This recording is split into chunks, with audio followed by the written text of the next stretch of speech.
السلام عليكم ورحمة الله وبركاته حبايبي. معاكم سماح سماح من قناة ABC Go. النهاردة معانا الحالة الثانية من قاعدة F اللي هي the second condition قاعدة F. طيب الحالة الثانية دي بتعبر عن ايه؟ أول حاجة هي بتعبر عن الأحلام أو التمني أو حالة المستحيل أو شبه المستحيل، أو حدوث ممكن ماشي أو حدث ممكن الحدوث وليس أكيد، يعني ممكن حاجة تحصل بس مش أكيد إنها تحصل. طيب لو نشوف كده جملة الأول عليها وبعد كده نشوف التكوين بتاع القاعدة بتاعت قاعدة if الحالة التانية. يعني لو قلت مثلا if okay she won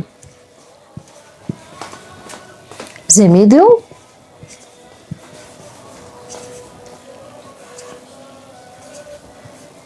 comma okay she would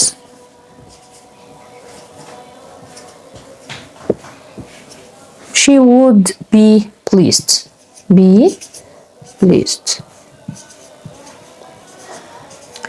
طيب الجملة معانا بتقول لك لو هي فازت بميدالية هي هتبقى مسرورة. هنا شيء غير مؤكد ان هي تفوز بالميدالية، فهنا اخترنا لها او هي استخدمت القاعدة التانية قاعدة اف. طب تعالوا نشوف هنا تكوين القاعدة بتتكون من ايه اصلا. القاعدة بتاعتنا بتتكون من اف subject اللي هو الفاعل past simple، وانا هنا بنتكلم في الحالة التانية على زمن الماضي التام فاعل، بنستخدم الفعل المتناقص معاه يا اما would could should might زائد الانفينيتيف. ده التكوين بتاعت القاعدة بتاعتنا. طيب تعالوا نشوف هنا ازاي انا ببدأ بالقاعدة وازاي بستخدمها، بس نركز الاول ان قاعدة اف بتبدأ في الاول، يبقى انا هستخدم اف في الاول، بعدها فاعل اسم بتاعنا او الضمير، وبعدها الفعل اللي هينزل ورا الفاعل بيكون في التصريف التاني باضافه دي اي دي اي اي دي، او ده لو كان فعل منتظم. طب لو فعل غير منتظم فانا بنزل ارجاء الفيرب الافعال الغير منتظمه. الجزء التاني بتاع القاعده بيبدا برضو بفاعل وبستخدم لها would could should might زائد الانفنتيف، وقلنا كلمه انفنتيف يعني فعل تصريف او. طب تعالوا نفك القاعده ديت بجمله. ابتدأنا بكلمة if تمام، وبعد كده استخدمنا فاعل اللي هو where، يبقى if where. وهقول لكم انا ليه استخدمت where، لان where ليها استخدام تاني. اوكي if I were a doctor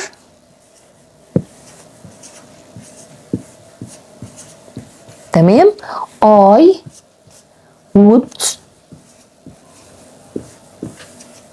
I would help you.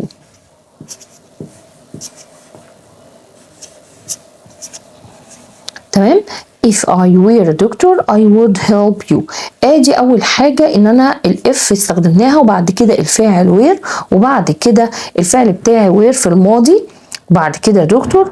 I would استخدمت فعل من الافعال الناقصة اللي في اللي هو الجزء الثاني، وبعد كده help you الفعل نزل تصريف اول في حالة الانفنتيف. يبقى القاعدة بتاعتي if فاعل ماضي بسيط I فاعل بعد كده فعل ناقص بعد كده الفعل تصريف أو.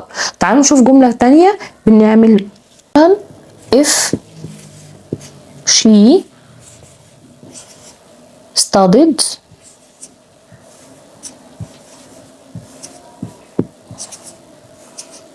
okay more، لو هي ذاكرت كتير كوما، يبقى ده كده بنسميه ايه؟ حدث مستبعد.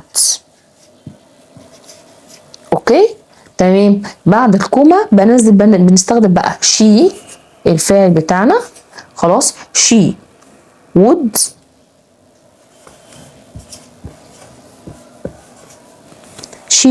اللي هي بقى النتيجة she would get اوكي better mark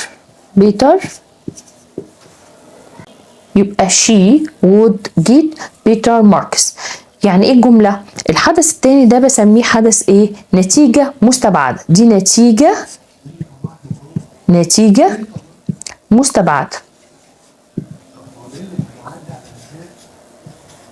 اوكي يبقى القاعدة بتاعتي فيها اول حدث مستبعد، النتيجة بتبقى نتيجة مستبعدة. يعني لو هي ذاكرت كتير هي سوف تحصل على درجات عالية. لو ذاكرت يبقى هنا حدث ايه؟ هنا حدث مستبعد والنتيجة بتاعته مستبعدة. اوكي، طب تعالوا نشوف جملة كمان انا برضو بستخدمها في قاعدة if. مثلا if he ate less meat.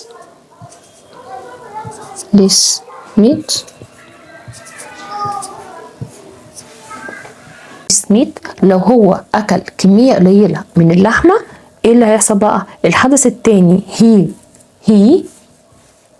would be healthier.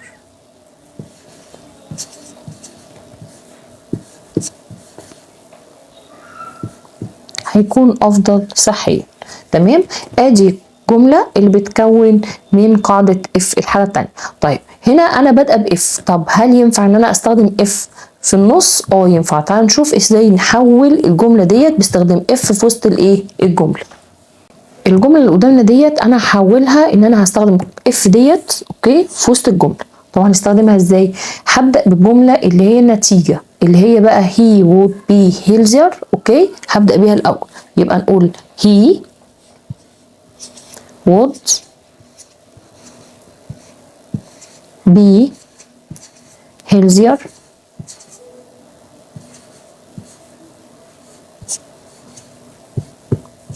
تمام. طيب ايه اللي هنحذفه اول حاجه في الجمله؟ الكومه.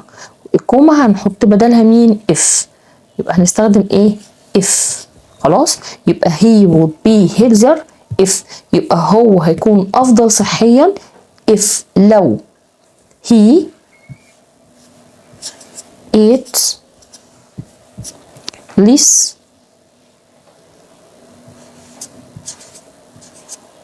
meat.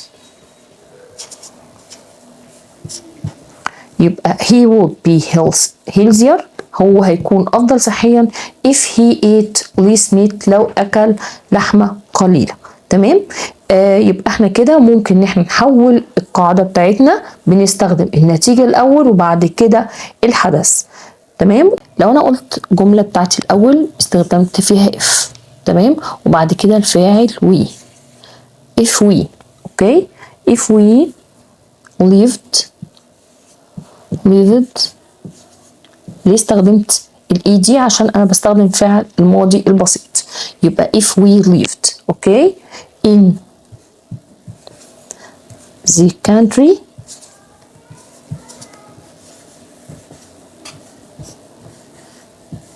تمام، ايه اللي هيحصل بقى؟ we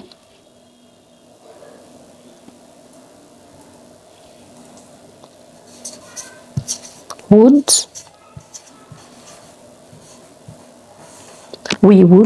okay have more space. طب تعالوا نشوف الجملة بتقول ايه.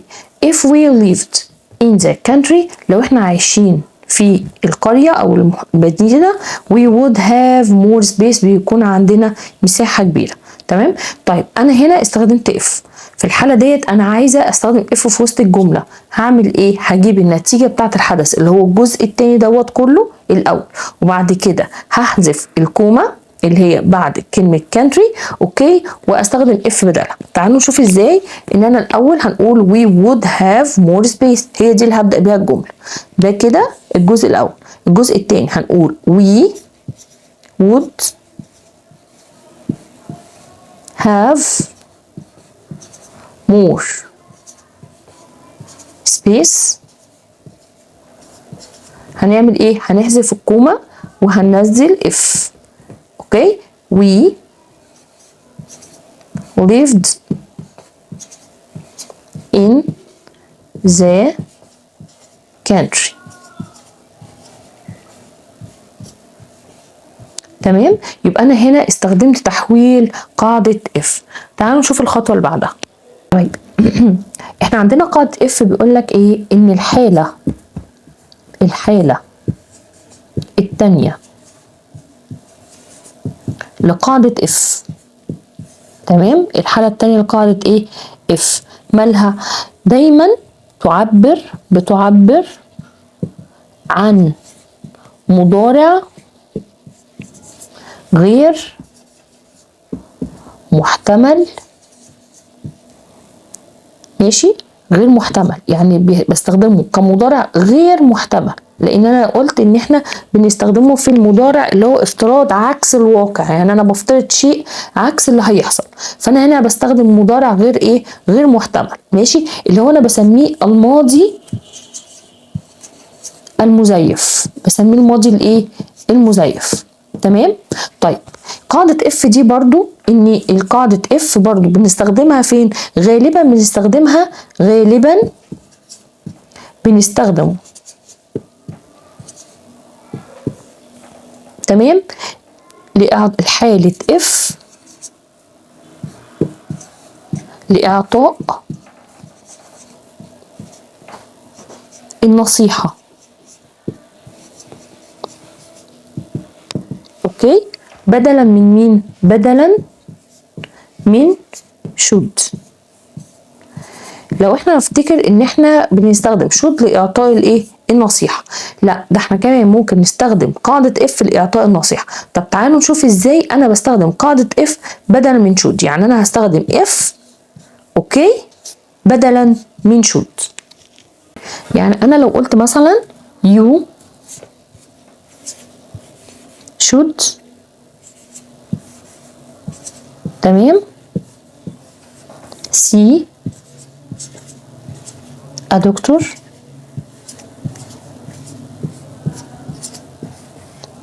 You should see a doctor. انا بنصحك انك لازم تروح للدكتور. في الحالة ديت لو هو قالك استخدم لي اف، اتفقنا ان انا استخدم اف بدل من مين؟ من should. فهستخدمها ازاي؟ ان انا هبدأ باف الاول، هقول لك if اوكي where you، if were you، لو انا مكانك I would see a doctor.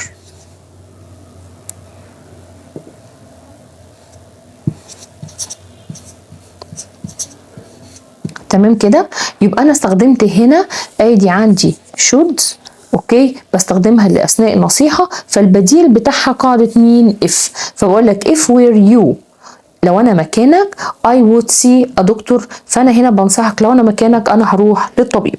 معنى كده ان انا بستخدم قاعده if في الحاله الثانيه، برضو بستخدمها في حاله التمني. بستخدمها في حاله مين؟ التمني. لو انا مكانك هعمل كذا. if I were مثلا، if I were. ازاي بقى بستخدمها في التمني؟ لو قلت مثلا if I were a bird، لو انا طائر اوكي I could fly، لو انا طائر كنت قدرت اطير. اوكي، دي حالة التمني. طب تعالوا نشوف جملة كمان، عشان كده احنا قلنا ان وير اوكي هتنزل معانا في قاعدة اف، بس ليها الاستخدام اللي انا قلت لكم عليه، اللي هو الاستخدام التاني، هو استخدام التمني. استخدام مين؟ التمني مع وير وقاعدة اف. تعالوا نشوف جملة كده. طيب الجملة برضو لإعطاء النصيحة بتقول if I were good at math.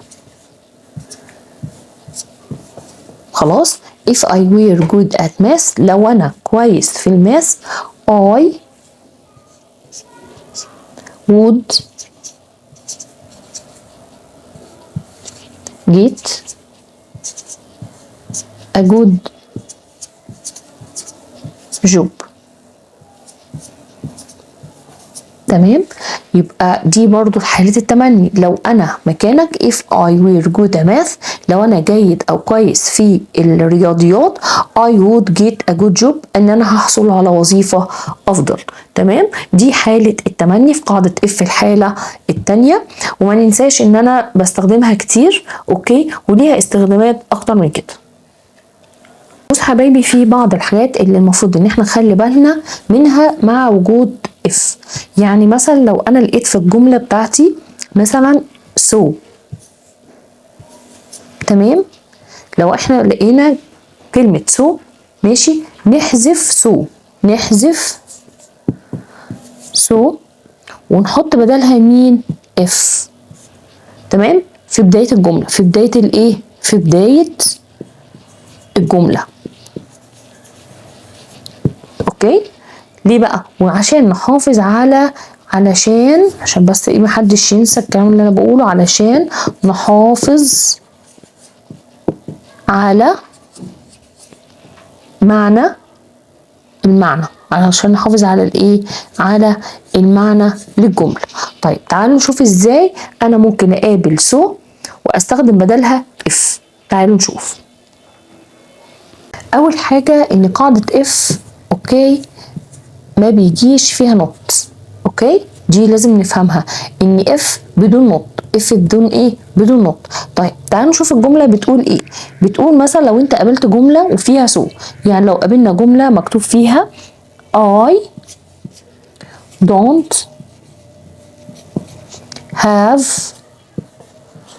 don't have enough money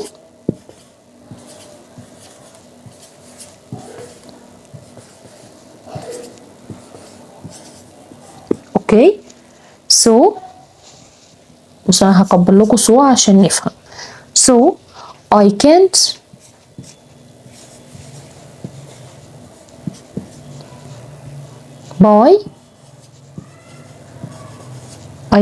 buy modern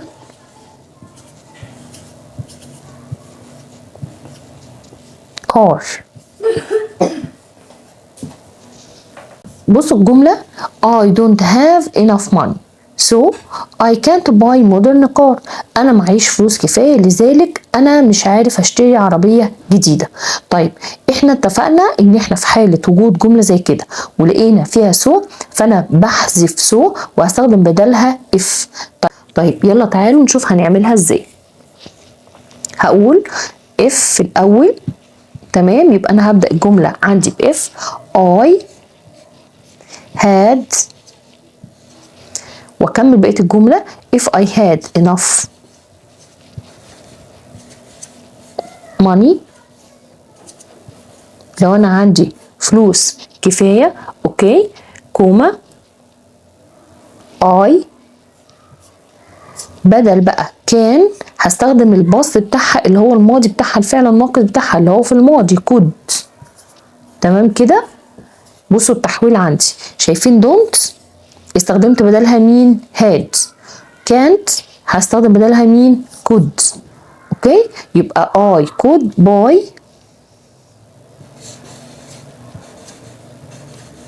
modern car.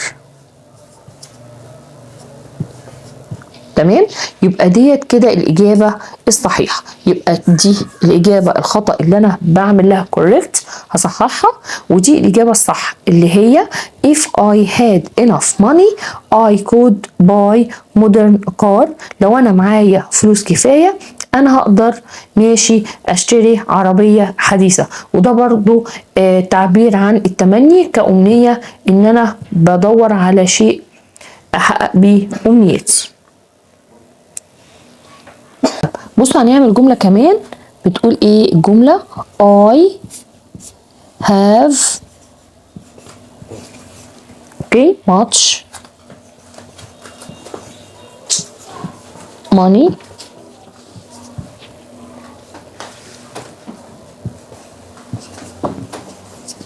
so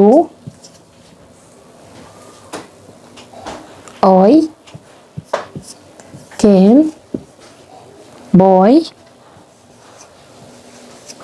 my needs.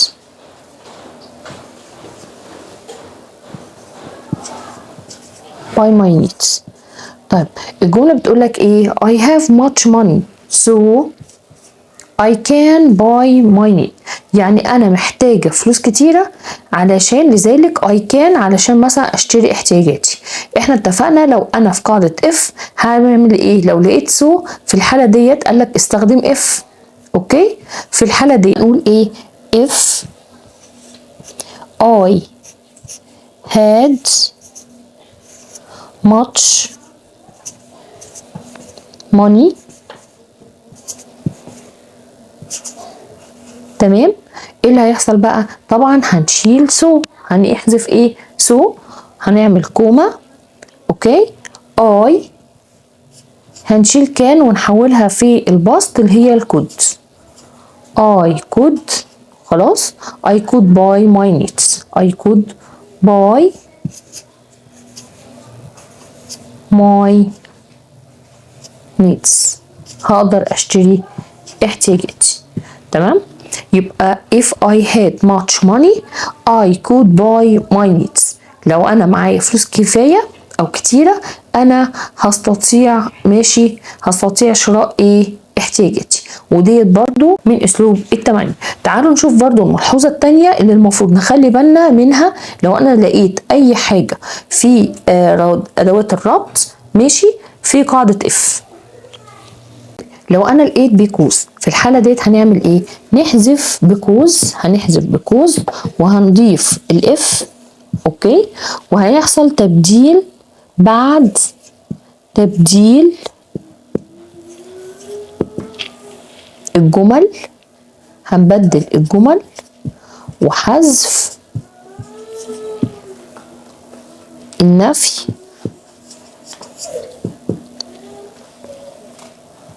للحفاظ اوكي على المعنى. تمام؟ يبقى انا في حالة وجود الجملة فيها بيكوز هحذف بيكوز وهستخدم قاعدة مين؟ هنستخدم اف. بس بعد ما بدل الجمل هي عكس سو عشان تكونوا بس فاكرين بس ان بيكوز عكس سو. تمام؟ بعد تبديل الجمل وهحذف النفي كمان، نحذف النفي عشان احافظ على معنى الجملة. طب تعالوا نشوف ازاي انا هعمل كده. بص الجملة بتقول ايه؟ I can't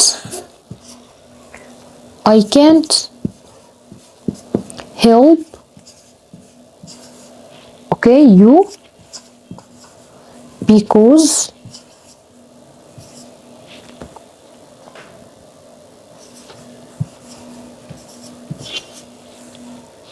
because I am not a doctor.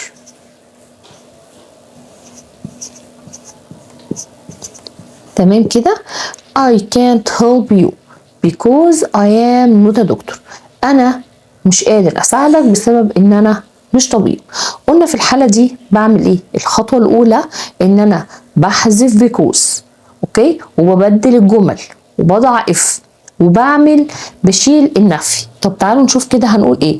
هي هنا أسلوب نصيحة. أنا مش طبيب أوكي؟ أنا مش عارف أساعدك لأن أنا مش دكتور. فهقول لك إيه بقى؟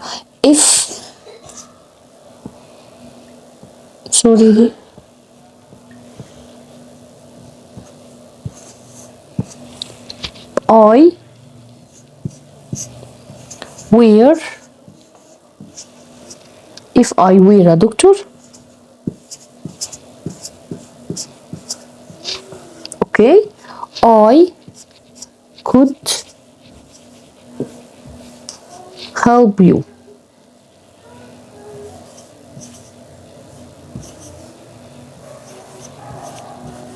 بصوا كده if I were a doctor انا خدت فين الجمله الثانيه اللي هي I am not a doctor فاستخدمت if اهي.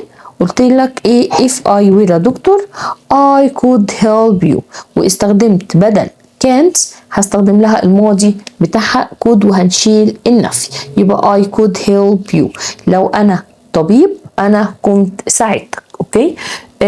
وبكده يا حبايبي ما ننساش برضو ان احنا قاعدة اف برضو بتيجي للتمني او النصيحة، بستخدمها للنصيحة سوري بستخدمها للنصيحة.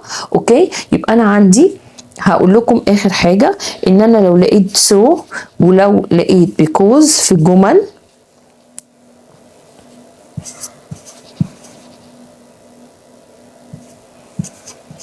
اوكي يبقى انا لو لقيت so او لقيت شفت because في جملة فبستخدم بدلهم if، بستخدم بدلهم مين؟ if مع تغيير الايه الاتجاه بتاع الجمله بتاع because وسو زي ما هي، بس بستخدم لها if في اول الجمله وبنحذف النفي. اوكي وبكده ان شاء الله اكون انا حاولت اني افهمكم قاعده if ونكون الشرح يكون مبسط. حبايبي يكون كده ان شاء الله يكون خلصنا شرح قاعده if، واتمنى ان هي تكون سهله وبسيطه وقدرت اوصلها لكم باذن الله. لو عجبك الفيديو دوس لايك واعمل اشتراك على القناه وفعل زر الجرس عشان يوصلك كل جديد. Thank you for watching. Goodbye.